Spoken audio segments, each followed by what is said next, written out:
सबसे पहले मैं तालीमी मिल्ली एजुकेशन बोर्ड का शुक्रगुज़ार हूँ कि ये प्रोग्राम को ऑर्गेनाइज़ किया गया और मिल्ली 30 लाइब्रेरी के थ्रू जो भी तालीम दी जा रही है और स्पेशली जो कल्चर क्रिएट किया जा रहा है उसका मैं तहे दिल से इस्तकबाल करना चाहूँगा। जैसा कि फिरदौस साहब ने कहा कि हमारी कौम की जो एजुकेशन में जो पोजीशन है वो काफ़ी पीछे है और इसका जो ब्लेम है वो हम लोगों को अपने ऊपर ही लेना चाहिए, क्योंकि हम लोगों ने कभी भी एजुकेशन को उस नज़र से नहीं देखा कि इससे हम लोग अपने आप को अपलिफ्ट कर पाएँ। आज के ज़माने में मैं ये सोचता हूँ कि चाहे वो कोई भी सेक्टर हो, हर एक सेक्टर में हमारे कौम से रिप्रेजेंटेशन होना चाहिए और उस चीज़ के लिए एजुकेशन लेना बहुत ज़्यादा ज़रूरी है और बैलेंस करके चलना बहुत ज़रूरी है। चाहे वो इस्लामी टीचिंग्स हो और चाहे वो एजुकेशन जो आप लोग स्कूल पे लेते हैं, कॉलेज में लेते हैं, इन दोनों चीज़ों को बैलेंस करके चलना बहुत ज़रूरी है ताकि हमारा कौम जो है पीछे ना हो जाए आज के ज़माने में। आज सुबह में मेरी बात हो रही थी तो मुझे ये पता चला कि लोगों में ये मिथ है कि अगर कॉमर्स पढ़ेंगे तो ज़्यादातर नौकरियां जो होंगी वो बैंक्स में ही होंगी, इसीलिए शायद लोग कॉमर्स के तरफ नहीं आना चाहते। मैं ये मानता हूँ कि कुछ जॉब्स हैं जो कि बैंकिंग सेक्टर में लेकर के जाती हैं, लेकिन ऐसा बिल्कुल नहीं है कि सारे ही जॉब्स जो निकलती हैं या फिर सारे जो सेक्टर्स निकलते हैं कॉमर्स के थ्रू वो बैंक्स की तरफ ही जाती हैं।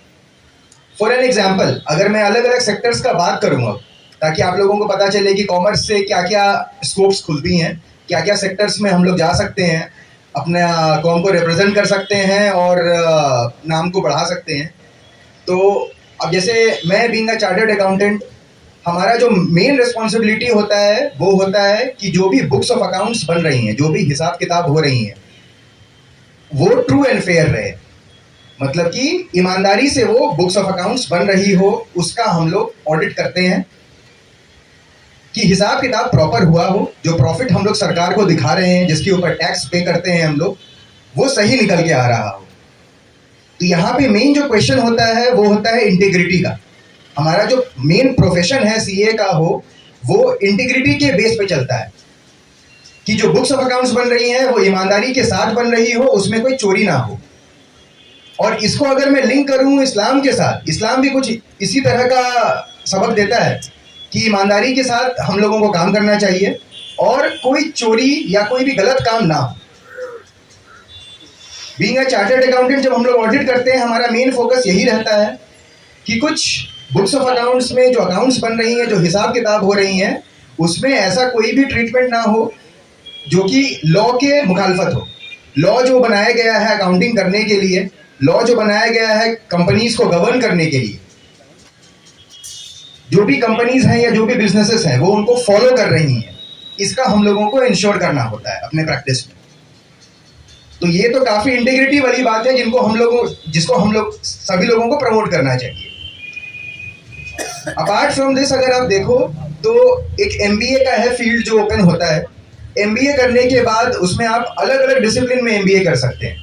जैसे फॉर एन एग्जांपल, आप एमबीए अगर फाइनेंस में कर रहे हैं तो कोई ज़रूरी नहीं है कि आप एक सेक्टर में ही जाओगे, उससे काफ़ी अलग अलग सेक्टर्स ओपन होती हैं।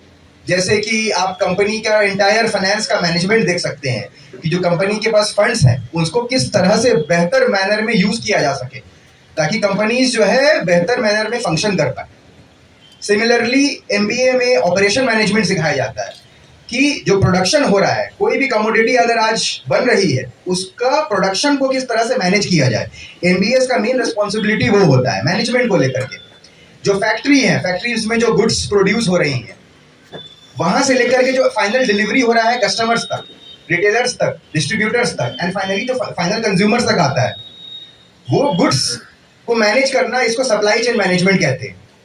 तो एमबीए का ये भी एक रिस्पॉन्सिबिलिटी होता है। सिमिलरली एमबीए ह्यूमन रिसोर्स में भी किया जाता है कि अलग अलग कंपनीज में जो लोग एम्प्लॉयड हैं उनका अपॉइंटमेंट से लेकर के रेजिग्नेशन तक वो एंटायर प्रोसेस को संभालना, ये भी एमबीए से काफ़ी सारे प्रोफाइल्स हैं जो ओपन होती हैं। इसके अलावा इकोनॉमिक्स अगेन एक अलग डिसिप्लिन है जिसको लोग परस्यू कर सकते हैं। इकोनॉमिक्स में जो मेन फोकस होता है वो होता है कि हमारा देश का जो इकोनॉमी है, जो अर्थव्यवस्था है, उसको किस तरह से मैनेज किया जा सके। इसमें मेन फोकस जो होता है कि जो महंगाई है आज के डेट में उसको कैसे कंट्रोल में लाया जाए, जो इन्फ्लेशन है मान के चलिए। सिमिलरली जो बैंक्स जो फंक्शन कर रही हैं उनको मैनेज किया जा सके कि वो ढंग से फंक्शन करे, उनके ऊपर एक कंट्रोल रखा जाए। ये अलग अलग फंक्शंस हैं जो कि एक इकोनॉमिस्ट डील करता है। तो इन शॉर्ट अगर मैं देखूं तो अगर आप कॉमर्स पढ़ रहे हो, 9th-10th कर रहे हो या 11th-12th कर रहे हो, उसके बाद मेजरली ये 3 ब्रांचेस खुलती हैं, एक अकाउंटिंग की, दूसरी आपकी मैनेजमेंट की और तीसरी इकोनॉमिक्स की। अगर आपका फोकस अकाउंटिंग के ऊपर है, हिसाब किताब मेंटेन करना, टैक्सेशन के ऊपर हो, तो आप बीकॉम साथ में कीजिए। उसके साथ साथ काफ़ी सारे प्रोफेशनल कोर्सेज हैं, जैसे कि सीए है, चार्टर्ड अकाउंटेंट, सीएस है, कंपनी सेक्रेटरी, सीएमए है, कॉस्ट एंड मैनेजमेंट अकाउंटेंट। ये इंडिया के कोर्सेज हैं। आज के डेट में इंटरनेट इंफ्रास्ट्रक्चर के थ्रू काफ़ी सारे फॉरेन कोर्सेज हैं जो कि हो रही हैं, जिनका आप कोचिंग ले सकते हो, साथ में एग्जाम्स भी इंडिया में बैठ करके आप दे सकते हो, जैसे ACCA है, CFA है, उसके अलावा आपका सीमा कोर्स है, FRM है, एक्चुअरी है। ये काफ़ी सारे फॉरेन कोर्सेज भी हैं जो किया जा सकता है। ये अकाउंटिंग रिलेटेड हो गया। हमेशा याद रखिए जब भी आप कोई प्रोफेशनल कोर्स कीजिए उसमें काफ़ी ज़्यादा एफर्ट लगता है, बिकॉज आपको वो एग्जाम्स क्लियर करनी होती हैं। वो कोई फिक्स ड्यूरेशन का कोर्स नहीं होता है लाइक बीकॉम या एमकॉम, कि आपने कोर्स एक कॉलेज में एनरोल करा लिया और आपका 3 साल कंप्लीट होने के बाद आपको डिग्री मिल जाएगी। इसमें आपको एग्जाम्स क्लियर करनी होती हैं, इसीलिए side by side BCom MCom जो आपकी बेसिक एजुकेशन है वो आप बढ़ाते चलो। ये अकाउंटिंग रिलेटेड हो गई। अगर मैनेजमेंट में किसी को इंटरेस्ट है वो लोग बीबीए कर सकते हैं। बीबीए के बाद फिर कैट का एक एग्जाम होता है, कॉमन एप्टीट्यूड टेस्ट। उसमें आप अच्छा परसेंटाइल अगर स्कोर करेंगे, अगर आपका इंटरव्यूज बेहतर जाता है तो फिर आप इंडिया के टॉप एमबीए कॉलेजेस में पढ़ सकते हैं। एंड वर्ल्ड की भी काफ़ी सारे कॉलेजेस हैं, London business school, Harvard business school, Stanford, इसमें भी काफ़ी सारे ओपनिंग्स निकलती हैं जीमैट के थ्रू। अगर किसी का इंटरेस्ट इकोनॉमिक्स में है वो लोग बैचलर्स इन इकोनॉमिक्स कर सकते हैं, फिर मास्टर्स इन इकोनॉमिक्स कर सकते हैं। स्कोप अगर देखिएगा जॉब सेक्टर में काफ़ी स्कोप रहता है, अलग अलग फील्ड्स के अलग अलग जॉब्स निकलती हैं। और अगर आप CS, CS, CMA जैसा कोर्सेज कर रहे हैं तो आप अपनी खुद की प्रैक्टिस भी कर सकते हैं as a service to people. इसके अलावा गवर्नमेंट जॉब्स का भी काफ़ी स्कोप है। अगर आप देखो कॉमर्स के अंदर, जैसे कि SSC हो गई, UPSC हो गई, सिविल सर्विसेज। SSC करने के बाद मेजरली जो वैकेंसीज आती हैं वो income tax inspector, GST inspector, ये सारे जॉब्स बेसिकली आती हैं।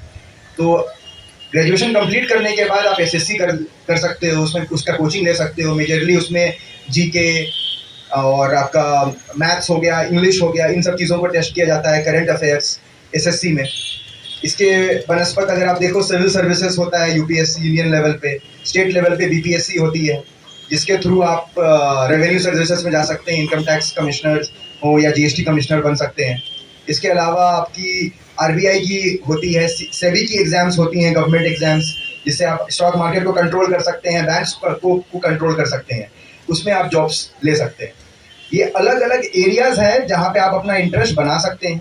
मेजरली अगर मैं CA की बात करूँ, हमारा जो मेन फोकस होता है वो ऑडिट के ऊपर होता है, अकाउंटिंग के ऊपर होता है, टैक्सेशन के ऊपर होता है, कॉस्टिंग के ऊपर होता है, कॉर्पोरेट लॉ के ऊपर होता है और फाइनेंशियल मैनेजमेंट के ऊपर होता है। अकाउंटिंग में मेजरली क्या रहता है, हिसाब किताब करना, प्लेन एंड सिंपल वर्ड्स में, कि आप ऐसे आ रहे हैं, क्या जा रहे हैं, उसको प्रॉपर वे में इंडियन लॉ के हिसाब से रिप्रेजेंट करना। दूसरा ऑडिट का मतलब हो गया आपका जो अकाउंट्स हो रही हैं उनको प्रॉपर मैनर में चेक करना कि अकाउंट्स प्रॉपरली बन रही हैं, कुछ फ्रॉड तो नहीं है उस अकाउंट्स के ऊपर। ये एक मेन CA का रिस्पॉन्सिबिलिटी होता है, ऑडिटर का रिस्पॉन्सिबिलिटी होता है। हम लोग जब बैंक का ऑडिट करने जाते हैं तो सेम तरह से हम लोग चेक करते हैं कि बैंक में कोई फ्रॉड तो नहीं हो रहा है। अगर फ्रॉड हो रहा है तो उसको पकड़ना और उसको प्रॉपर मैनर में रिपोर्ट करना, ताकि जो भी फ्रॉड की वजह से जो भी प्रॉब्लम्स आ सकती हैं, जैसे कि छोटे छोटे लोग हैं जो अपना सेविंग्स को जमा करते हैं बैंक्स में, वो सब चीज़ों को प्रिवेंट किया जा सके। ताकि ये सब फ्रॉड जो है पहले ही से ही हाईलाइट हो जाए। ये हमारी रिस्पॉन्सिबिलिटी होती है। कॉस्टिंग में हमारा मेन मकसद होता है कि जो भी प्रोडक्ट बन रहा है उसका प्रॉपर कॉस्ट निकालना, ताकि कंपनी अपना प्रॉफिट जो है बेहतर मैनर में मैक्सिमाइज कर पाए। उसके अलावा इंडिया का अपना कॉर्पोरेट लॉ है, कंपनी लॉ 2013 है, जो कि सारे कंपनीज को गवर्न करती है। वो कंपनी लॉ में हम लोग सीखते हैं कि कंपनी का गवर्निंग किस तरह से होना चाहिए, और हम लोग इंश्योर करते हैं कि वो इंडियन कंपनी लॉ के हिसाब से कंपनी गवर्न हो। सिमिलरली टैक्सेशन में हम लोग जो सीखते हैं, इनकम टैक्स और जीएसटी लॉ हम लोग पढ़ते हैं, और हमारा मेन रिस्पॉन्सिबिलिटी होता है कि उनका इम्प्लीमेंटेशन करवाएं।